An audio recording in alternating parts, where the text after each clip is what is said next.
Pedro Castillo, was ousted from power and arrested hours after he moved to temporarily dissolve the Peruvian Congress.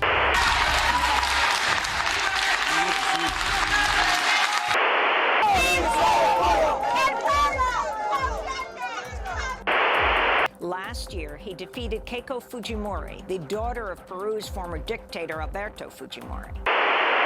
Let the people elect her, then I will recognize her as president. But the people didn't elect her. The people elected Pedro Castillo, and he is our president.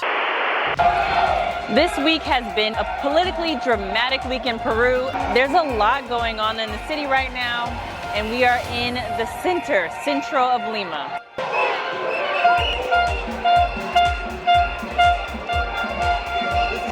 This is democracy in progress.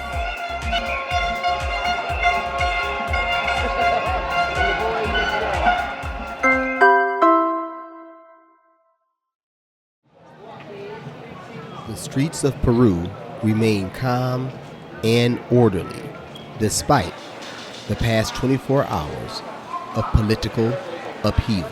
We're making our way to the presidential palace, which is barricaded off from the rest of the public, but still taking in tourists. That was a little bit intense. There's blockades to kind of monitor who comes in and out of Plaza Mayor, but we just want to see the touristic sites and of course check out what's going down in the center.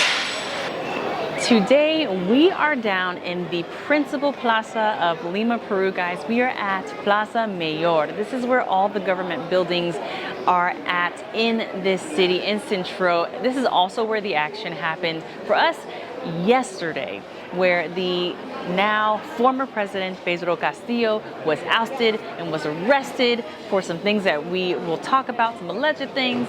But the vice president, whose name is Dina Boluarte, was sworn in as Peru's first female president. So this is her first day as president. We're down here checking out what's happening. But other than that, there is police presence here in the plaza and everything seems normal.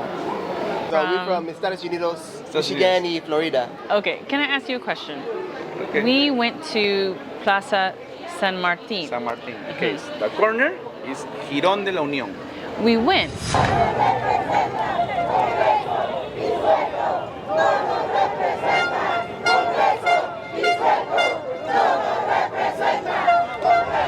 We saw muchas demostraciones. Manifestantes. Protester, yes. Yes. Are they, what are they protesting? For the president. They like the old president or they like the new president? The old.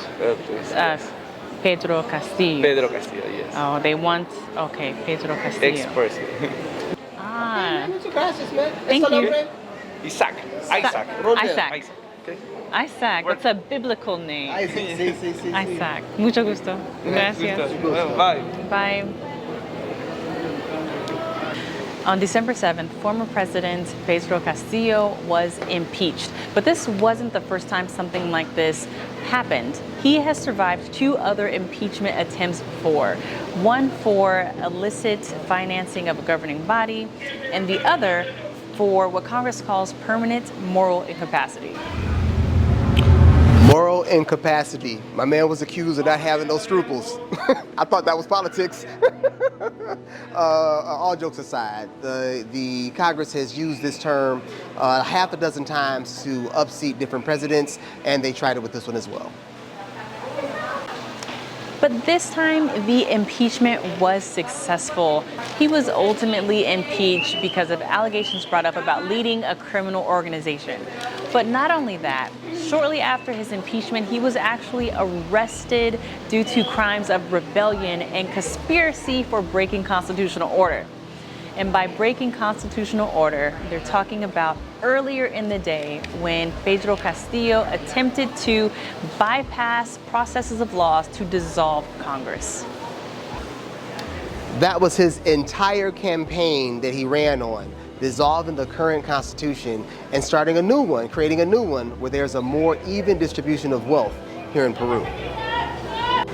So just to give you guys a little backstory, Pedro Castillo, the former presidente, was a school teacher and he came up and he is a anti-establishment individual. We don't have an opinion right now. We don't have a stake in this game, but I do only believe half of what I see and none of what I hear. He's anti-establishment. He does not own the media. There are other conglomerates that own that kind of stuff, so he's not telling his own story. This is the third time he was up for impeachment. He's only been in office like a little over a year. So they tried to get rid of him from day one. Why? Because he's anti-establishment. He wants a more even dispersion of wealth. So with that being said, when you start messing with the money, they start messing with your life. So a lot. So it's, you know, take everything with a grain of salt. We're not paying too much attention to what they're talking about, but we are seeing democracy take its course. And here right now, today, it looks like him being incarcerated and another person taking the office of president. So the political process here and all the ongoings has been very, very, very interesting. Like, everyone around here is really tranquil. It's no big deal. Over where we were staying at, you heard some horns honking, but no major upheavals. Turns out in the last 5 years, we're on our 6th president here. Like, what we're seeing is not anything new.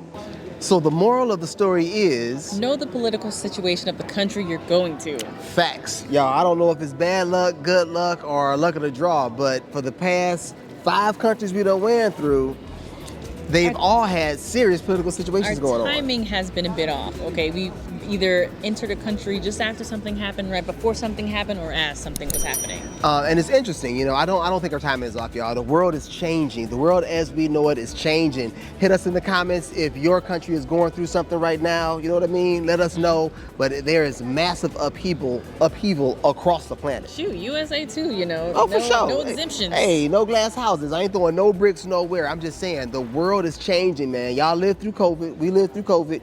You did that, you know what I'm saying? And now we're living through a transformation that's taking place.